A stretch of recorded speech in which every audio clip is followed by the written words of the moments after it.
SCP-722, Object Class Keter. SCP-722 was found in the eastern glacial ranges of Greenland by Greenpeace activists making a documentary on the effects of global warming. Upon descending into a crevice that had opened up on the southern end of the Kangerlussuaq Glacier, they discovered a network of tunnels within the glacier which had long since been smoothed out, eventually reaching a series of larger chambers which seemed to host a tremendous serpentine body. After another hour of exploration, the team left the glacier and headed to the nearby town of...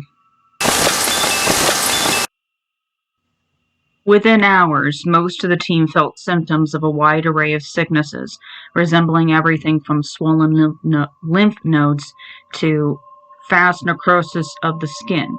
By nightfall, the entire team was dead. An SCP operative on leave caught wind of the story and sent notification to High Command. SCP-722 is by all accounts a terrestrial serpent of incredible size, length, and girth, coiled through a series of tunnels of unknown origin. Most of the tunnels in SCP-722's enclosure are completely smooth, though a few patches specifically on the paths nearest to the head and tail of the artifact are marked with some form of ancient Nordic script. All attempts to translate the script have ended in failure, and the dialogue appears to predate the settlement of the island by Eric the Red at the turn of the 11th century. No historical records exist of any previous settlement in Greenland, so the source of the script is currently a mystery. SCP-722 is clearly in a state of prolonged slumber, and many parts of the creature's body have become embedded in the glacier, possibly due to cave-ins or parts of the ice reforming over many years. While this would normally warrant a Euclid ranking, SCP-722's immense size, currently estimated at between 8 and 12 kilometers, could pose a threat to nearby cities or the world at large in the event of an awakening. Additionally, the artifact possesses formidable defensive abilities. Document number 722-A, Unidentified Toxin 722. SCP-722's skin seems to secrete a potent toxin, which has currently eluded all attempts at identification. Symptoms seem largely random on a case-by-case basis, but the end result is invariably death.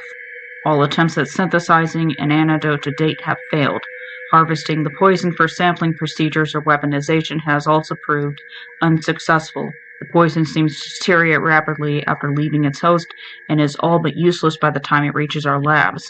Retrieval has also proven to be invariably fatal, no matter what configuration of hazardous materials handling we have implemented.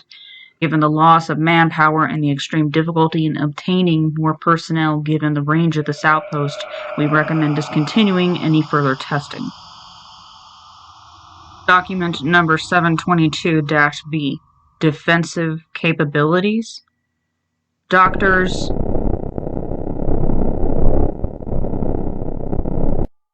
and Agent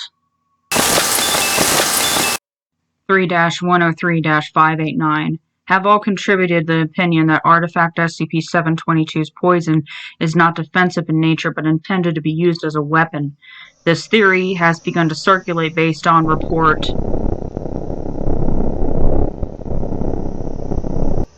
regarding the incident on... Given the misting of the poison in the northernmost edges of the glacier and posthumous examinations of the affected, it would appear that the artifact breathes the poison in a slightly less potent but still invariably fatal form. While poison as a weapon is not representative of reptiles in terrestrial nature, it has been noted at the request of our research team. Document number 722-C. Memo. Moratorium on expeditions into the glacier.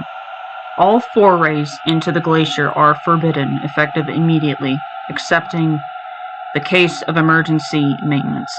Since the incident on SCP-722 has seen a 0.9% increase in brain activity. Any unauthorized personnel attempting access into the glacial interior are to be terminated without question, regardless of security clearance. Agents and non-essential personnel alike have been reckless in their handling of the artifact. I will take this opportunity to remind you that we are dealing with a matter of worldwide importance, as this is a Keter-class SCP. If Site-103 is to remain in operation, then we must maintain our vigilance of standard security protocols.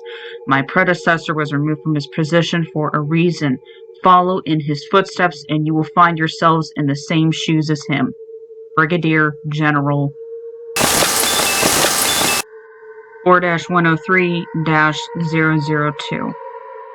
Document number 722-D. Memo.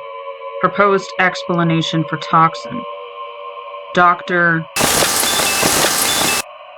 has hypothesized that there may be a phylogenetic relationship between SCP-722 and other large reptiles, specifically positing it as a limbless or glass lizard within or close to the Varanus genus, including Varanus komodoensis, or the Komodo dragon, and citing its immense size and use of a necrotic agent produced from its mouth as a predatory weapon. It is proposed that a team be sent to acquire samples of live tissue for genetic testing and, if possible, further toxin samples to look for bacteriological activity or residue. Special containment procedures. Due to the unique nature of SCP-722, effectiveness of containment measures are as of yet untried. Containment measures are currently focused on maintaining the current state of SCP-722 until a more permanent solution can be found. Brainwave activity, heart rate, and internal temperature of the artifact are to be monitored at all times, as well as any variances in the integrity and volume of the glacial range within which SCP-722 currently resides, particularly Kangor-Dug Swak. 8 access points exist at various points in the glacier, each sealed by an airlock with sound dampeners lining the glacial interior. At 4-hour intervals, nitrogen gas chilled to a near liquid state is to be pumped into the room to lower the internal temperature as much as possible. Access into SCP-722's chamber is to be permitted only in the event of emergency maintenance, which should be performed by a team of Class D personnel with a security detail of at least 2 clearance Level 3 agents.